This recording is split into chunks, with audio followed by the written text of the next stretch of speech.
আজানের উত্তর দেওয়ার ব্যাপারে বলেছে। একটা হলো মুখ দিয়ে উত্তর দেওয়া, একটা হলো দেহ দিয়ে উত্তর দেওয়া। কথাটা বুঝাতে পারলাম? আপনারা আমার দিকে তাকান। একটা হলো মুখে উত্তর দেওয়া, আর মুয়াজ্জিন আজান দিছে, আল্লাহু আকবার আল্লাহু আকবার, আপনি উত্তর দিলেন আল্লাহু আকবার আল্লাহু আকবার, আশহাদু আল্লা ইলাহা ইল্লাল্লাহ, আশহাদু আল্লা ইলাহা ইল্লাল্লাহ, আশহাদু আন্না মুহাম্মাদার রাসূলুল্লাহ, আশহাদু আন্না মুহাম্মাদার রাসূলুল্লাহ, হাইয়া আলাস সালাহ, লা হাওলা ওয়ালা কুওয়াতা ইল্লা বিল্লাহ, হাইয়া আলাল ফালাহ, লা হাওলা ওয়ালা কুওয়াতা ইল্লা বিল্লাহ, আল্লাহু আকবার আল্লাহু আকবার, আল্লাহু আকবার আল্লাহু আকবার, লা ইলাহা ইল্লাল্লাহ। বিশ্বনবী বলছেন, কোন একটা মসজিদে আজান দিছে, আর একজন ইমানদার তার আজানের উত্তর দিতে রয়েছে, সঙ্গে সঙ্গে উত্তর দিল, মুয়াজ্জিন যতটা নেকি পাবে, যে উত্তর দিয়েছে উইও অতটা নেকি পেয়ে যাবে। একটা গায়ে 300 400 500 লোক বাস করছে, আজান দেবে তো একজন, আমার মনটা চাইছে ওই আজানের নেকিটা নেব। নবীজি বলছেন, তুই উত্তর দিয়ে দে, ওর মতো সম পরিমাণ নেকি পেয়ে যাবি। এটা হলো জবান দিয়ে উত্তর দেওয়া, এটা হলো জবান দিয়ে উত্তর দেওয়া। আর একটা হলো দেহ দিয়ে উত্তর দেওয়া। আমি বসে আছি মাদ্রাসাতে, আজানের ধ্বনি শুনতে পেলাম মসজিদ থেকে, চেয়ারে বসেছিলাম, আমি গল্পটা ছেড়ে দিয়ে উজু করে মসজিদের দিকে হাঁটতে শুরু করে দিলাম। ইমাম বুখারী আলাইহি রাহমা বলছেন, এটাও আজানের উত্তর দেওয়া হয়ে গেল, কারণ ও যে জন্য ডাকছে তুমি সেই জন্য যেতে শুরু করে দিয়েছো, তার মানে আজানওয়ালাকে উত্তর তুমি দিয়ে দিয়েছো। এখানে একটা আমি দাঁড়িয়ে আছি, আমার একটা ছাত্রকে ডাকছি, মনিরুল বাবা শোন, ও ওখান থেকে বলছে আসছি, এটা হলো উত্তর দেওয়া।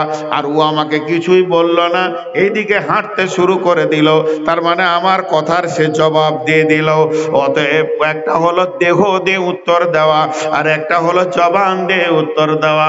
তো কিছু লোক আছে কোরআনকে মুখ দিয়ে অস্বীকার করে, আর কিছু লোক আছে এটাকে আমল দিয়ে অস্বীকার করে। যারা তগা হবে, তাগুতের সঙ্গে হাত মিলাবে, বেঈমানের সঙ্গে হাত মিলাবে, শয়তানের সঙ্গে হাত মিলাবে, খবিশের সঙ্গে হাত মিলাবে, আজাজিলের সঙ্গে হাত মিলাবে, নাস্তিক বেঈমান যত কাফের আছে, মুশরিক আছে, এদের সঙ্গে যারা আপোষ করবে, তারা কোরআনকে দুই রকম ভাবে অবমাননা করবে। একটা জবান দিয়ে বলবে কোরআন হলো মিথ্যা, আর একটা জবান দিয়ে বলবে না, কিন্তু আমল দিয়ে বলে দেবে কোরআন মিথ্যা। একই তগা বলে। কেউ দুঃখ করবেন না, আগে আমি আবার পায়ে ধরে লিছি, দুঃখ করবেন না, কারণ আমি এই বায়ানটা করব 3 দিন আগে থেকে রেডি হয়ে আছি। জানি না যেখানে ঘটনা ঘটবে, তাহলে আমি এটা স্টাডি করছি, এখানে এসে শুয়ে মনে মনে স্টাডি করছি, মতিবাইয়ের বাড়িতে, মতিবাবজির বাড়িতে, যে এটা বলবো কিরকম। বিসমিল্লাহির রহমানির রহিম। ওয়ান আনাস রাদিয়াল্লাহু তাআলা আনহু ক্বাল ক্বাল রাসূলুল্লাহ সাল্লাল্লাহু আলাইহি সাল্লাম, মান কাতা মিরাসা ওয়ারিসিহি কাতা আল্লাহু মিরাসাহু ইয়াউমাল কিয়ামাতি ফিল জান্নাহ। এটা নতুন তাফসীর, নতুন লয় পুরাতন, এখন ইউটিউবে খুব বাজছে, বদরুদ্দোজা নদভী তাফসীর করেছে, দেখবেন ওটাই সত্য। উনি বলছেন, পৃথিবীর বুকে যদি তুমি কোনো জীবিত জাহান্নামীকে দেখতে চাও, আমি সকলকে বলছি, যতগুলি লোক আমরা বসে আছি, কি দাঁড়িয়ে আছি, স্টেজে আছি, নারী পুরুষ, এখানে সভাপতি সহ আমি সহ যতজন আছি, জাহান্নামী যদি দু চোখে কেউ দেখতে চাও, যে লোকটা বাহালে ঘুরে বেড়াচ্ছে, গায়ে তেল মাখছে, গোসল করছে, এসি ঘরে বাস করছে, অথচ মরার পরে জাহান্নাম যাবে, বিশ্বনবী বলেছেন, দেখতে যদি তোমরা চাও তো ওই লোকটাকে দেখো, মান কাতা মিরাসা ওয়ারিসিহি কাতা আল্লাহু মিরাসাহু ইয়াউমাল কিয়ামাতি ফিল জান্নাহ। যে মেয়েদেরকে ফাঁকি দিয়ে বেটাকে জায়গা জমি লিখে দিয়েছে, কিংবা বড় বেটাকে ফাঁকি দিয়ে ছোট বেটাকে ঘরটা লিখে দিয়েছে, অন্তত এক তিল পরিমাণ যদি মাল এধার ওধার করে দেয়, শরীয়ত আপনাকে যতটা দিতে বলেছে তার বাইরে চলবে না। অতএব এই কাজ যে করেছে, ওই লোকটা নামাজ পড়ছে, কালাম পাকের তেলাওয়াত করছে, জিকির করছে, তাহাজ্জুদ পড়ছে, 5 ওয়াক্তের নামাজ পড়ছে, তারপরে ও লোকটা মরার পরে জাহান্নামে যাবে। কেন? এটা সূরা নিসা। এই সূরাতেই আমি আয়াতটা তাতি বের করতে পারলাম না। ফারাইজের কথাগুলো কে বলেছে? জোরে বলেন, কে বলেছে? আমার জমিটা কে কত পাবে কে বলেছে? তাহলে আমি যখন আল্লাহর এইটাকে বাদ দিয়ে ছেলেদেরকে লিখছি, তার মানে আমি বলতে চাইছি, আল্লাহ তুই বুঝিস কম, তোর হুঁশটা কম আছে, আমি যেটা করছি ঠিক। এই লোক জান্নাত যাবে? বলেন। আমি আবার কাউকে জান্নাতি জাহান্নামী বলছি না, আমভাবে বলছি। আমি কোরআনকে তুলে যাদেরকে দেখালাম মজলিসের ব্যাপারে, আল্লাহ বলেছেন তোমাকে এটা করতে হবে। একজন মুসলমান, প্রথমেই বলেছি, পরাধীন। যখনই আল্লাহর আর রসুলের কথা শুনবে, তার হৃদয় কাঁপবে, 1 সেকেন্ড সে নিজেকে আর স্থির রাখতে পারবে না। এবার যারা উঠে আসতে পারলো না, তারা পরোক্ষভাবে আল্লাহকে বলল অঙ্গভঙ্গিতে, তুমি যে নিয়মটা লিখেছো এটা ভুল, এ নিয়ম আমরা মানতে পারবো না, আমি যে নিয়মে চলছি এটাই নিয়ম। এদের ব্যাপারে কোরআন বলছে এরা হলো তগা, তাগুত শক্তি। এরা আপোষ করেছে বেঈমানদের সঙ্গে, ইবলিসের সঙ্গে। এটা কোথায় আছে? আয়াতুল কুরসির পরে আছে, আল্লাহু আলিয়্যুল্লাযীনা আমানু ইখরিজুহুম মিনাদ যুলুমাতি ইলান নূর ওয়াল্লাযীনা কাফারু আউলিয়াউহুমুত তাগুত ইখরিজুনাহুম মিনান নূরি ইলাজ যুলুমাত। আল্লাহ তাবারাক ওয়া তাআলা বলছেন, যারা আল্লাহকে ভালোবাসে, আল্লাহর সঙ্গে বন্ধুত্ব করেছে, আল্লাহর সঙ্গে প্রেম করেছে, পৃথিবীর শয়তানের চালগুলোতে মুখে লাত মেরে দিয়ে তারা নুরানি তরিকা আল্লাহর হুকুমে ঢুকে যাবে।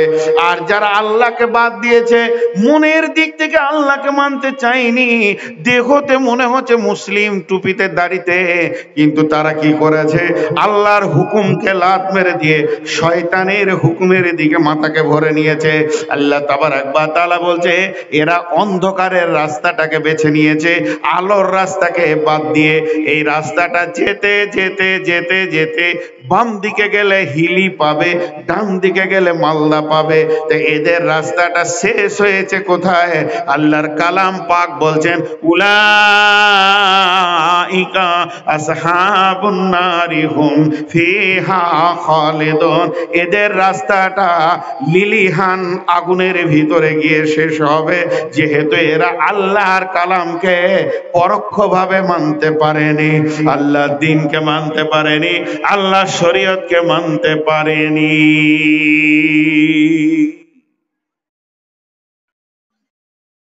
এটা মজার ঘটনা শোনাই।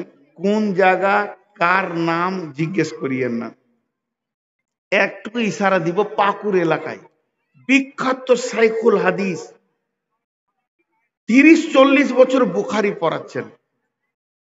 শাইখুল হাদিস হলো তো না, মানুষ ভুল তো হতেই পারে, পারে কি পারে না? একটা বাচ্চা ছেলে স্টেজে ভুল করেছে, তো উনি ছেলেটাকে অপমান করে দিল, খুব একটু বেশি হয়ে গেছে, অতটা অপমান করার দরকার ছিল না, একটু বেশি হয়ে গেছে। তো উনি চাইনি, মনের দিক থেকে বেশি হয়ে গেছে। খেতে বসেছে, জালসার স্টেজ থেকে গিয়ে বাচ্চাটাও খেয়েছে আর উনিও খেয়েছেন। তো বাচ্চা ছেলেটা খালি বলে দিল, ওস্তাদ জি আমার যা অপমান তা তো হয়ে গেল, কিন্তু আপনারটা আমি আল্লাহর কাছে বুঝে নিব। চিন্তা করবে, বাচ্চা ছেলে, ওর মাথাতে যে কি করে এলো আল্লাহ জানে, মাদ্রাসার ওস্তাদ দিজি মৌলানাও লয়। যেই বলে দেব খাওয়া ছেড়ে দিয়েছে, অত বড় আলেম উঠে এসে হাতটা ধরে বলছে বাপ আমাকে মাফ করে দে। তাহলে আলিম বলি ওর দিলে কত ভয়, যে আমি আখেরাতে গ্রেফতার হয়ে যাচ্ছি, তো বাপ তুই আমাকে মাফ করে দে, আমি আর কোনোদিনে ভুল করব না। বিশ্বজোড়া পাঠশালা মোর সবার আমি ছাত্র। কুকুরের কাছেও কখনো জ্ঞান পাওয়া যায়, কুকুরও জ্ঞান দেয়। আল্লাহ তাবারাক ওয়া তাআলা বলছেন, যারা প্রত্যক্ষ পরোক্ষ ভাবে আমার দিনকে মানবে না, একটা রোগ। দ্বিতীয় রোগ হচ্ছে বদগুণ। দুইটি বদগুণ, একটা হলো প্রত্যক্ষ পরোক্ষ ভাবে আমার দিনকে মানবে না, বেঈমানদের সঙ্গে হাত মিলাবে, তাদের নিয়মকে মেনে নেবে। 2 নম্বর গুণ হচ্ছে তাদের কি, তাদের 2 নম্বর গুণ